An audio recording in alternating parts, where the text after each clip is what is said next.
Happy Independence Day. Happy 4th of July. Just a quick message out. Hope everybody's having a good time today. It's a day to get together with family. It's a day for barbecues, fireworks, all of that kind of stuff. But, maybe we should take just a couple of today, sort of like the way I feel about Memorial Day. And before we just get into the mode of enjoying time with family and friends and all of that we absolutely deserve, maybe we just need to spend a little bit of time remembering exactly what it is we're celebrating, right? This is the day on which we celebrate our Declaration of Independence. Let's leave aside the issues of precisely what day the Declaration was signed and all of that stuff. This is the official day on which we celebrate the signing of that Declaration of Independence. But let's just think for a minute in context of what it is we're remembering, right? Because we didn't declare independence from Great Britain and then simply drive off happily into the sunset. We didn't declare independence from Britain and receive a response to them that said, best wishes, hope it all works out well for you. We were already in the midst of a revolution, and effectively the Declaration of Independence was a document that said, we are not coming back. This is not reconcilable. We are going our own way. We are declaring our independence. We will stand on our own feet. We are a free people. And the British response to that, kind of like the response we get from the establishment often, was something to the effect of, like hell you are. Because it was 7 years from that time till we managed to get a signed statement from them that, okay, we recognize you're an independent country.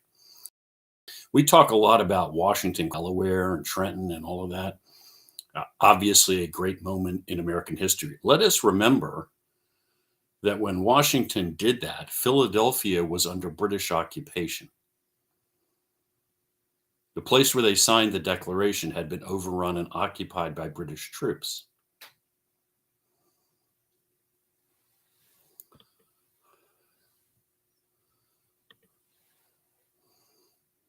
Sorry, we had a momentary glitch in the feed.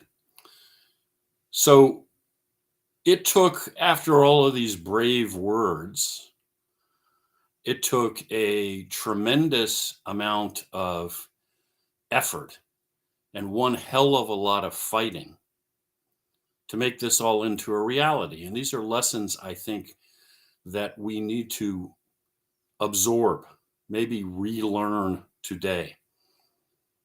Right? We are in the midst of a fight over whether or not we get to keep the republic, whether the constitutional republic will endure, or whether basically we're going to end up in a totalitarian state.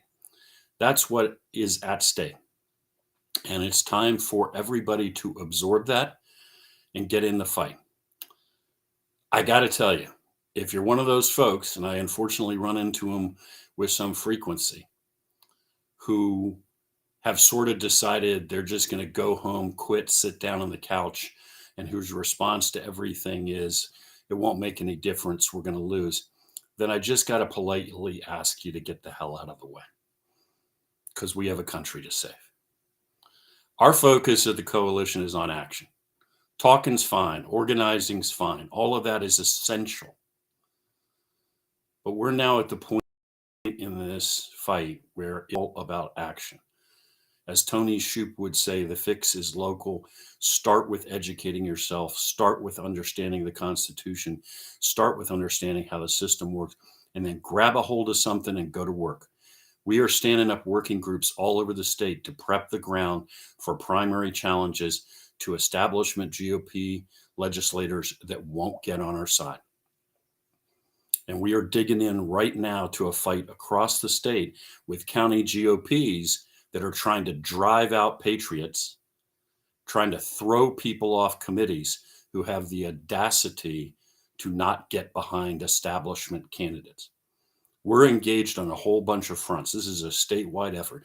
This isn't about me. This isn't about just a handful of people who are the officers in the coalition. This is across the state. We need absolutely everybody in this fight. So again, if you're not up for that, stand aside. There are a lot of free people out there that are up for it, and we need every one of them.